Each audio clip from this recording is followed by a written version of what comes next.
Getting cheated on and lied to is awful. Has it happened to you? What's so confusing is that it can happen inside an otherwise successful relationship. Like, you love each other, you get along great, either you have kids or you each have kids and they all get along. There's like a family that's grown up around your relationship. Your friends even think of you as a great couple. But once deception takes place, you're lied to, once that disrespect has sort of run through and wrecked everything good that you've built, whether other people can see it or not, is there ever a way to come back from that and be happy?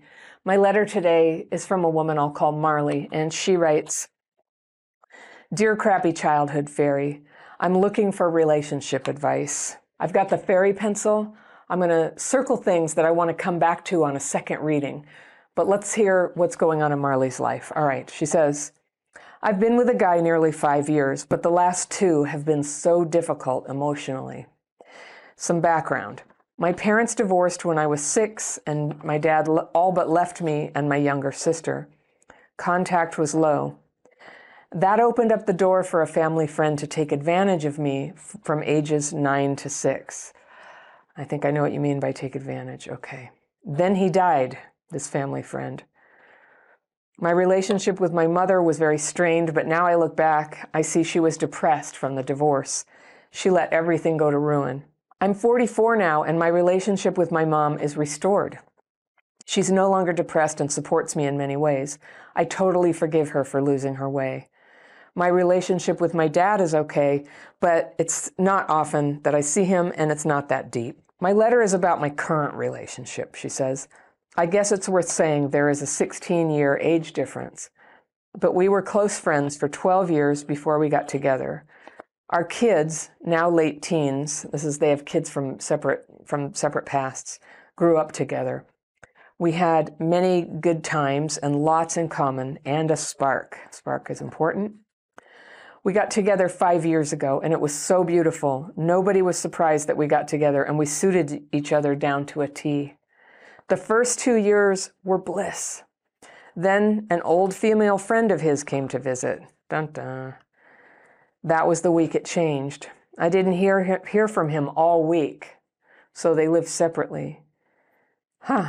She didn't hear from him all week.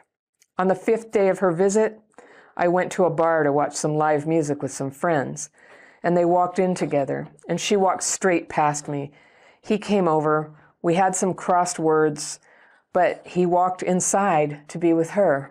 That should have been enough for me to end it. He humiliated me in front of our mutual friends and carried on drinking with her until 3 a.m. I went home and cried. To this day, he defends himself about that evening. I felt betrayed. This wasn't on the cards at all. Our relationship had been lovely. After that night, a few things happened. He deleted all the messages between them. And to this day, he says he doesn't know what they might have said or why or how they were deleted. The day she left, he and I went to a different town together. I had forgotten my phone, but he would not let me use his phone to message my daughter. He even raged in the car and said he would pull over on the motorway to stop me using his phone. Further on, I asked him to ask her to send the messages, but to call her in my company. He promised, yet he called her when I wasn't there. I found a hairband in his bedroom that wasn't mine and a huge pink fluffy towel I'd never seen before. And other small things that lead me to believe he had cheated. I was heartbroken," she says.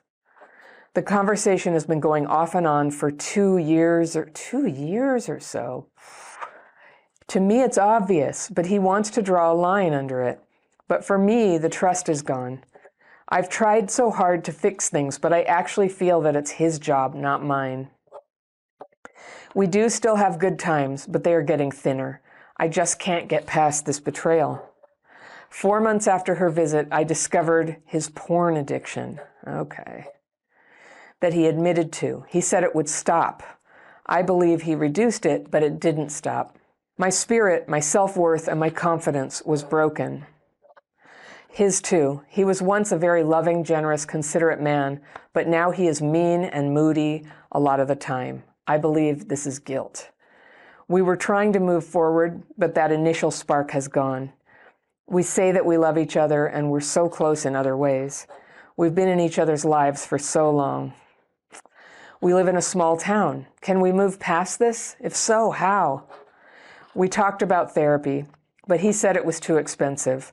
I bought your book, she says, but he fell at the first hurdle. Daily practice, he wasn't committed. He also has obvious childhood trauma, his parents' divorce, his dad's deep depression and subsequent death. He definitely hasn't healed from that.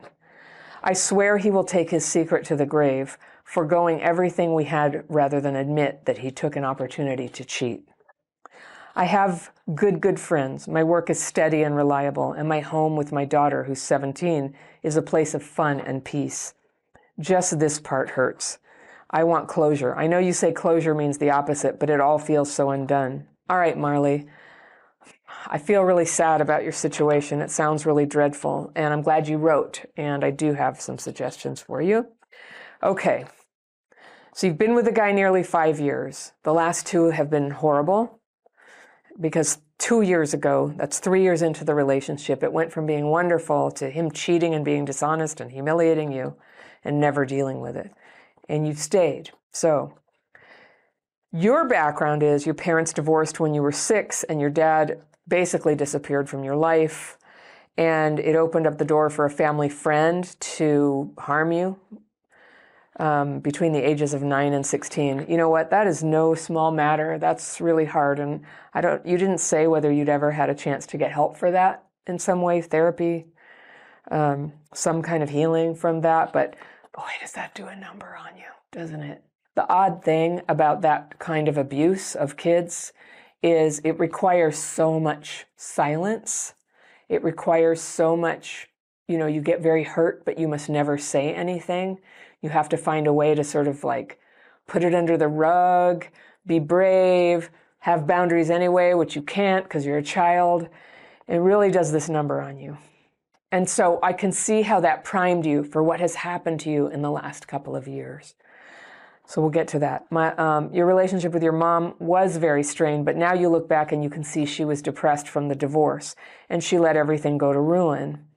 And now you're 44 and your relationship with her is restored. And I'm glad, but I just want to tell you that as happy as it is that she came through and you have compassion for her, she still neglected you and still failed to protect you from what was happening. I mean, that 9 to 16 is a long time. And it's not like a great mystery that strange people will come along and harm girls of that age who are not supervised. I mean, that's how it happens, isn't it? So the parent is either missing or checked out or both, like in the case of your 2 parents. So she's no longer depressed and she supports me in many ways. I totally forgive her for losing her way. Okay. My relationship with my dad is okay, but not often and not deep. Okay. My letter is about my current relationship. So I don't know. I don't want to psychologize too much. And I'm not a therapist and, I can't help you with the past, but I sure see the pattern of just like, you're not often and not deep is how your relationship is with your dad. And, gosh, try as we might. Also the depression with your mom, try as we might to do something different. And as good as we are at not recognizing it, we just do slip into the same pattern. Whatever we got used to tolerating as a kid, until we change, we're going to be, just designed to tolerate it as adults. So your mom wasn't paying attention to you and just like backed out on you. There was a big lie going on in your childhood of this abuse. And I'm not blaming you. Like kids have to comply. They don't even know how to handle it. But surely there were a lot of adults who had an idea something was wrong and they were not dealing with this. I just often think about this when we find out like thousands more kids were abused in some scandal, in some trafficking or church thing or, how in the world can everybody involved with 2,000 kids not realize that that happened? Like there's no way. There's some sort of weird spell that gets cast on people to check out, to be dishonest. I didn't see it. I can't cope with the truth. It would mean I'm a bad mom or I'm a bad teacher, right? Or I'm a bad friend. It's the thing that we have to recover from, this ability to recognize what things are and to be in the truth about them and not to keep finding this weird little back door where we keep sort of like going, oh, I'm up against the wall facing that something is really not good. How can I get away from this? And we run away emotionally and we come back at it like another day, another angle, and be like, you know what, I think if I were like nicer or prettier or thinner or, didn't keep giving this person a hard time, that we would get along better. You did have a very accurate insight about that. And it's that this is not for you to fix. The rupture in the relationship is something that he did, and he hasn't done anything about it. And so basically you're sitting there deciding, would it be better to just like pretend that it's a mystery and maybe I'm being too hard on him and I should just shut up, and then we can be together and I can have the good thing? Or what you're discovering now, it's like you can't have the good thing because the good thing got killed. That's the trouble. The good relationship is gone. Now, all of us, I think, have been in a situation where we held on to a subpar relationship because of survival. We needed a place to stay. We were worried about abuse, or we had nowhere to go. And, there's reasons why we do it, but I think you sound strong. You've got this peaceful home with a 17-year-old daughter. Can I just say, it would be a great service to your daughter for you to not put up with this kind of thing. Hey, I've got a quick invite for you. I made a free daily practice course that shows you 2 simple techniques to calm the storm when you're triggered inside. It's short, it's powerful, and it helps you feel clearer, more focused, and more at ease, fast. Click the second link in the description section below, or use the QR code right there, and you can start your course right away. Now, you say nobody was surprised you got together. I think I've seldom heard a situation where somebody treated their partner so badly and it started out with such good stuff. I can't help but wonder, forgive me if I'm projecting from my own experience, but when somebody has such a dramatic change, I suppose, I don't know, I'm not a therapist, it could be depression, but why do I suspect it's drinking or drugs? If it's not drinking or drugs, it's the porn. Porn is an addiction. It's an intoxicant. And personally, I drew a line. And when I, was single again after my first marriage, when I had a chance to choose again and to set my life on a new course, and I had been through the ringer with the bad choices I'd made, not just one, but many, I made a decision about a bunch of things that I could no longer do. And one of them was I didn't want to be with a guy who used porn. And I know a lot of people think it's fine, but it's not fine with me. And I had had my experience in the past with men who were really checking out on it. And it would just create this weird like zombie vibe from them whenever there was any kind of closeness. And it was weird. My mind would go into a fog about it because the fog of somebody else's addiction has this weird contagion to make it really hard to think straight. Like, what's going on here? Why is everything a lie? Why do I feel like I have to go along with a lie? It's like, because it's a lie, and I don't know, we have attachment wounds and it feels like life and death. That somehow we have to make this work and justify their behavior in our minds. Oh, he has trauma. His parents got divorced. Well, I'm not buying it. I mean, I had trauma.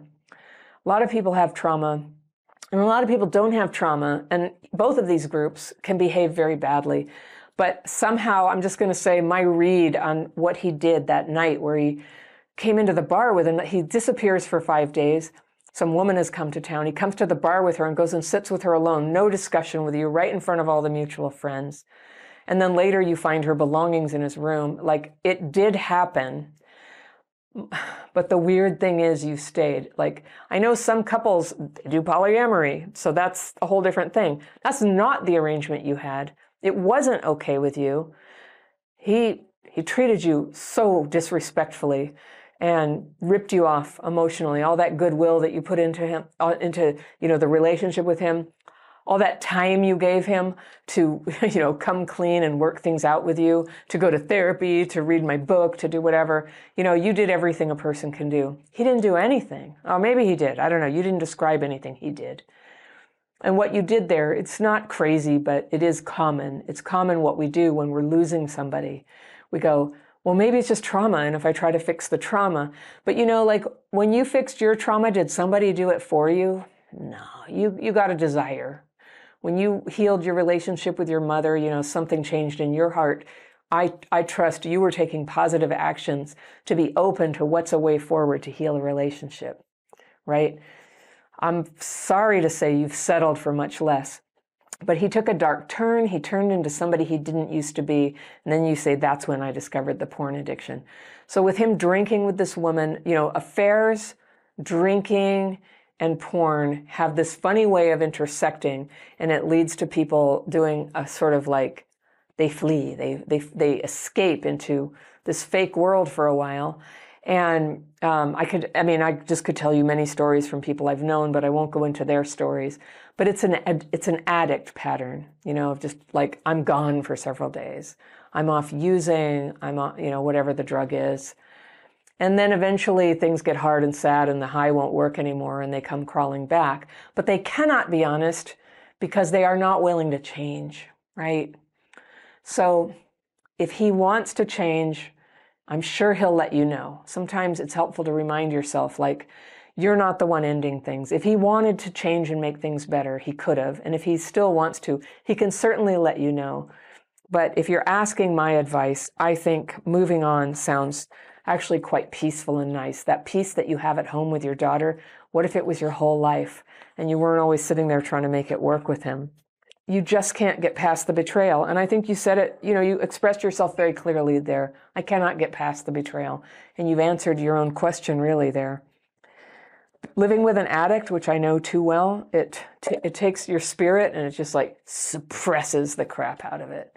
You can't quite think, you can't quite feel. There's this like buzz of anxiety going all the time that's sort of interfering with things. Sort of like living under big electrical wires or something. You're never really free of it. It's always like, something's not right, something's not right, something's not right. But it's met by this survival instinct that comes from growing up with trauma that keeps arguing with your obvious observations. But it could be you, Marley. Maybe it's you. So it's not. I don't think I've ever heard such a clear-cut case. You've done everything you can. He's not willing to get help. And yes, he had trauma, but yeah, so did we. And you said, I swear he will take his secret to the grave. It sounds like it. It sounds like he's somebody who has no tools to take responsibility for what he did. And that there's a very strong impetus for him to stay away from reality. And he's willing to let his relationship with you be destroyed rather than, I'm guessing, again, forgive me if I'm projecting, but I've had this experience more than once, more than twice. My brother died of drugs and my mother died of them, and I've had two partners die of them. And so maybe I'm a little gloomy on the whole thing. People who are holding the door open to go back to their addiction cannot be honest, because then it would interfere with that nice little doorway where they can escape. So, it's not really real, because even people who wholly give themselves over to recovery sometimes relapse, and that's one thing. And sometimes people who keep the door open magically do recover. So there are exceptions to every rule. But this vibe that I'm getting off of him is, he's more committed to his secret life than he is to trying to repair things with you. And I don't mean to like push you away from him. I'm just sort of repeating to you what you said to me and what it sounds like to me.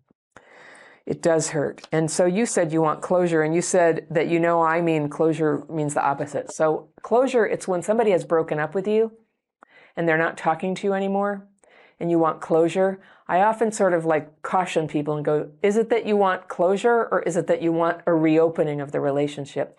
Because sometimes it's socially acceptable to say to somebody who's broken your heart, I would like closure. Can we get together and talk about it? And they'll go, oh yeah, okay. That's not considered like begging or stalking or anything that we might worry that we were coming off as. But we have to ask ourselves and be honest in that case. Do I actually want closure? Usually the best way to get closure is to let it be closed and to stop having contact, to just call it and leave and just let it go. There's nothing more to talk about. And for those of us who had trauma and with your dad gone, I'm guessing you have attachment wounds like I do. It's clean breaks are generally a lot easier to sustain than big, messy, friendy ones. This guy is not your friend. Friends don't lie to you. Friends want the best for you. Friends are willing to show up in a manner that is best for you and that lifts you up instead of making you feel ground down, small, spiritually drained, gaslit to death. So don't let that happen. Don't let that happen. Whatever you decide to do, stay strong. Stay strong for your daughter. I love that about kids. Sometimes what we can't do for ourselves, it's clearer to us that we got to do it for them.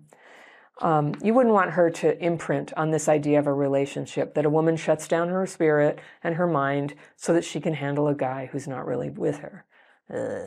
That's not really good. So you can do this, Marley.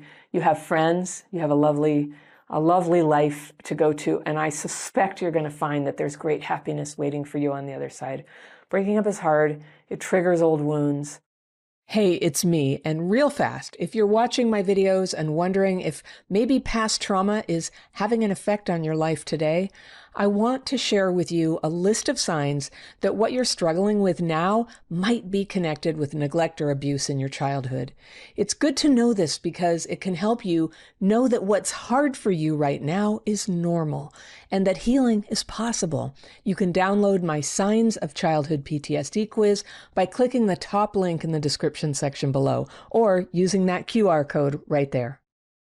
This is the time to have really good tools to work through your feelings, whether it's in therapy. You can use my daily practice, come into my membership, get into a 12-step group like Al-Anon, or I know there is a 12-step group for partners of sex addicts, which I don't know if your partner is, if that's what you call it, but the behaviors are consistent with that if they were, happening a lot. It's something for you to explore and read about and bring the focus back to what's up with me that I ended up with this guy, and what's up with me that I feel like I have to somehow make it work with somebody who treated me that badly. You know that saying, I think it's Maya Angelou, right? When somebody shows you who they are, believe them. So you just gave him 2 years. Why don't the next 2 years be happy for you? Why don't you let that happen? I kind of like that idea. I'm sending my love to you, Marley, and to everybody here.